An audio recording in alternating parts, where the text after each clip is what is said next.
Have you ever felt like a stranger in your own life, haunted by the echoes of what was and what could have been? That's where my story begins, a tale of love, loss, and the unexpected detours that fate often throws our way. It's a story of how the heart can heal, even in the shadow of profound loss.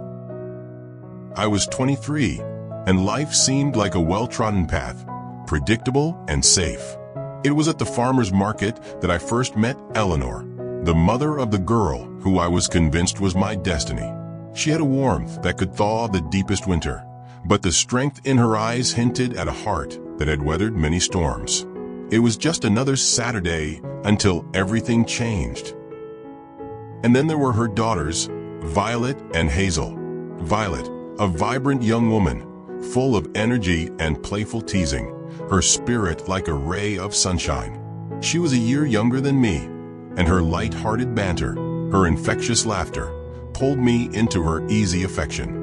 Her younger sister, Hazel, was the opposite, reserved, introspective, quietly watching the world with an intensity that I would often catch when she thought no one was paying attention.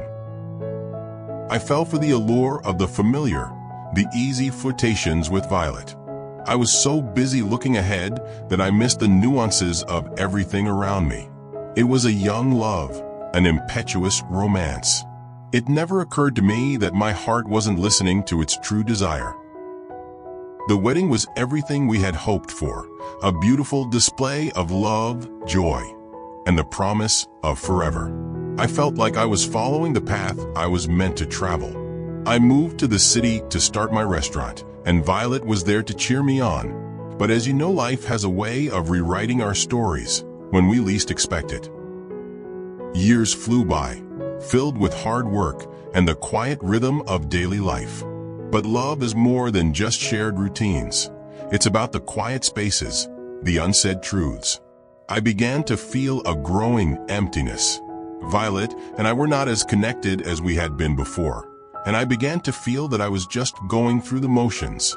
Hazel, who was now in college, always seemed to know how I felt. Her unwavering support and a kind smile was something I increasingly longed for. She was quietly successful, focused on her studies, always nearby. In my preoccupation, I missed something.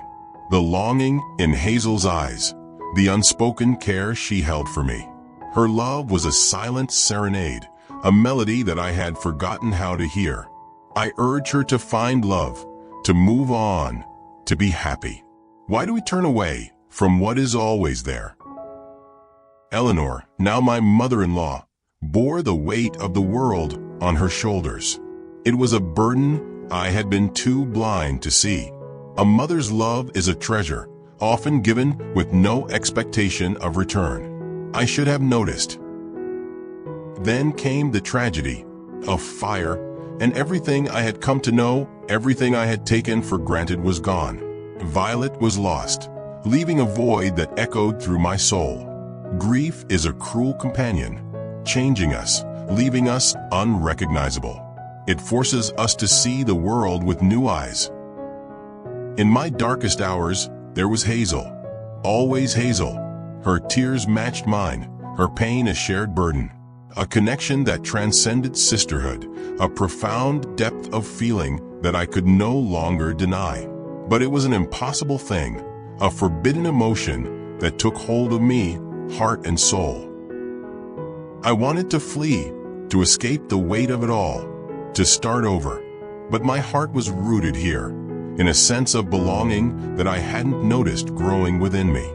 What was I to do when the past and present were colliding in such a whirlwind of grief, duty, and forbidden desire? Then there was Eleanor. I began to see her not just as a mother-in-law, but as a woman, beautiful in her resilience, her kind heart. As we navigated this painful new reality, I began to see a depth I had not known. One evening, she spoke of her life, her sacrifices, her longing for love. In her quiet vulnerability, I saw not my mother-in-law, but a woman who had known loss, pain, and loneliness. In that moment, I saw beyond her role as Violet's mother. My heart began to ache for her, for the life she had missed. The truth revealed itself like a slow sunrise, unveiling a heart I never knew. Violet's last wish, passed to Hazel, a quiet blessing, permission to find love, even in the shadow of such loss. It was as if she had known what I had been blind to. Isn't it strange how love can find us in the most unexpected places? I found myself drawn to Hazel, to her unwavering love, her quiet strength.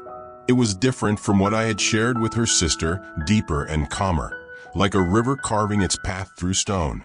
It was the love I hadn't been searching for, but the one that felt right. The past wasn't something to run from, but a part of who I was meant to be.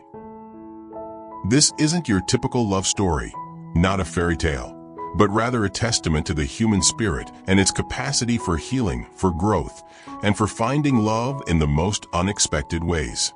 It's a reminder that our stories aren't always what we imagine, but that doesn't make them any less beautiful or any less real. It's the story of how love can grow even in the face of tragedy, and that we can still find happiness even after unimaginable loss. Have you ever looked back at your life and realized that all of it was leading to this moment? That's how I see it now. A story of love, of loss, and of the profound, unexpected beauty that can bloom in the aftermath of what we thought was our life. Life is full of surprises, but the true story is about how we respond and learn to live and love despite our past.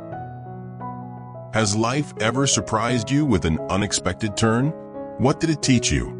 Share your thoughts and stories in the comments below. If this story resonated with you, please give it a like and share it with someone who might need to hear it.